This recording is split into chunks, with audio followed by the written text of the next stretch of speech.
Ah, Disney, the most magical place on Earth. It's a world of laughter, a world of hope, and a world of secretly buried frozen corpses. Wait, let's back up. The world of Disney was born from the incredible imagination of this man, Walter Elias Disney. Walt was born at the turn of the 20th century, an exciting time for humanity with a boom in technological innovation and industry. Also, 2 world wars, Great Depression, pandemic, nukes, mass extinction, and Furbies. But we're missing the point. At a young age, Walt developed an interest in drawing and pursued a career in commercial illustration. He, along with his brother Roy Disney, would eventually open Disney Brothers Studio.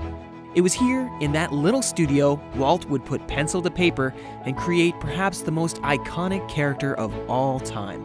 Oswald the Rabbit! Wait. Sorry. Nope. Wrong. Wow, really? Ah, there he is. Mickey Mouse. Mickey made his debut in one of the first sound cartoons, Steamboat Willie.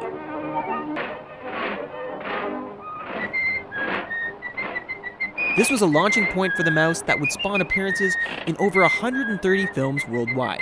The success of Mickey Mouse helped the Disney Brothers to branch out into new characters, films, and stories, and eventually create the wide world of animated treasures we know today.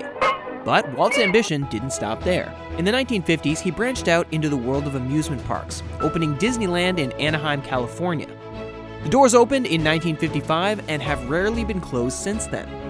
This success broadened his dream even further, and in 1965, he started work on a collection of theme parks in Orlando, Florida, that would be known as Disney World. Walt had an obsession with the future, and more importantly, the changes in technology that would result from it. He would often envision what the world would look like in 10, 20, or even 100 years into the future. This led him to create, as part of the Disney World project, the Experimental Prototype Community of Tomorrow, or EPCOT for short. EPCOT would be home to attractions like Spaceship Earth and the House of the Future. Unfortunately, Walt would never see his vision come to life. For most of his adult life, he was often found smoking his tobacco pipe.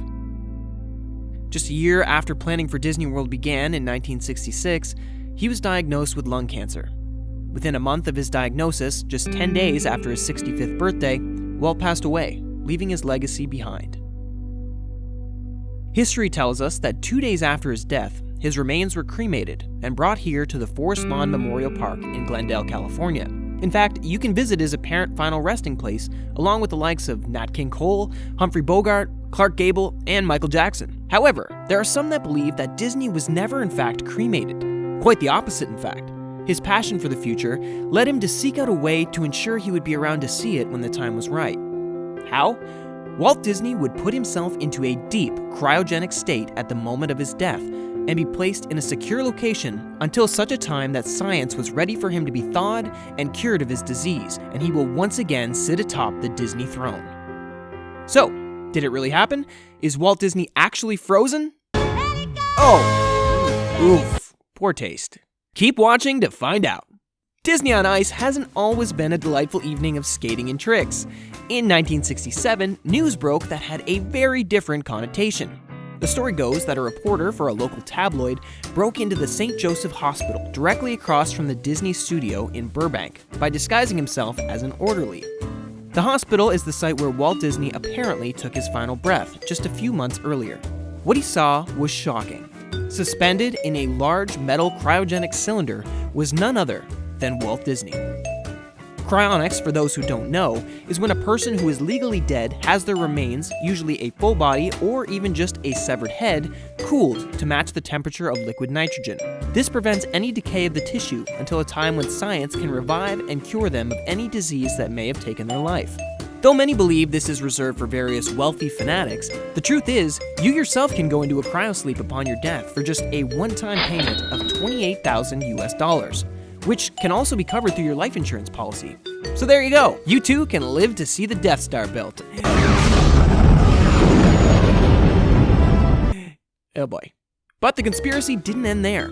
2 years after the rumors began circulating, 2 more publications followed up with their own version of the story, which claims that Disney was due to be thawed out in 1975. And even more spooky was a supposed leak stating his cryo chamber was positioned, wait for it, I can't make this stuff up, His chamber is positioned under the Pirates of the Caribbean ride at Disneyland. Davy Jones' locker, you might say. No? Okay. Why this ride, you might ask? Well, the Pirates of the Caribbean was the last ride that Walt worked on before he passed. Though we never got to see the completed project, a team of engineers did rig up a chair for Walt to ride that would travel at the same speed as the boat, so he could experience what the ride would eventually look like. In an effort to stem the rumors, Bob Nelson, the president of the Cryonic Society of California, went on record in 1972 to say that Walt was in fact cremated, and that he personally saw Walt's ashes. People ignored that statement, however, and were more interested when he explained that he knew Walt wanted to be frozen, and that he called him before his death, asking very in-depth questions about the process. Nelson's comments just added fuel to the fire for conspiracy theorists around the globe. The rumors continued to gain steam even years later into the 90s, when several former employees spread stories of Disney's Big Freeze. Their info even went as far as to make it into several published biographies about Walt's life. But all of this info doesn't explain why so many people still believe Walt's cryosleep even to this day. Perhaps the reason comes from Walt himself. After his death, it was believed that Walt was a fan of Robert C.W. Ettinger's book, The Prospect of Immortality, which touches on the idea of cryonics, and as we all know, Walt was also interested in the technology of the future. Perhaps most interesting, however, is Walt's last known filmed appearance, just before his death in 1966. In it, and sensing his impending death, he addresses his employees and delivers a final message. The message, among other things, stated that he expected great things from everyone, and that he hoped to see them soon. Considering he would never return to the studio, it's unlikely he meant at the next production meeting, perhaps in another life, or perhaps when science was finally able to thaw him. Whatever he meant, Walt was gone just a few months later. So, is Walt Disney secretly waiting to be reawakened from his cryo chamber deep below Jack Sparrow's treasure trove? Well, no one truly knows for certain. But it seems unlikely, considering his own daughter, Diane, has denounced this idea when she wrote in 1972, "There is absolutely no truth that my father, Walt Disney, wished to be frozen. I doubt that my father had even heard of cryonics. But then again, isn't that exactly what you'd say if you wanted to keep it a secret?" Well, this didn't stop the rumors. So in 2012, Diane went on to open the Walt Disney Family Museum so the public could see the truth about her father. She is quoted saying, "Other little kids would say to my kids, 'Your grandfather is frozen, isn't he?' And I couldn't let that stand." So, Walt's body may not be in fact frozen and resting patiently below Disneyland, but that doesn't mean there aren't tons of other dead bodies hidden amongst the pixie dust. There are, in fact, many. But for that story, you'll have to check out our next video.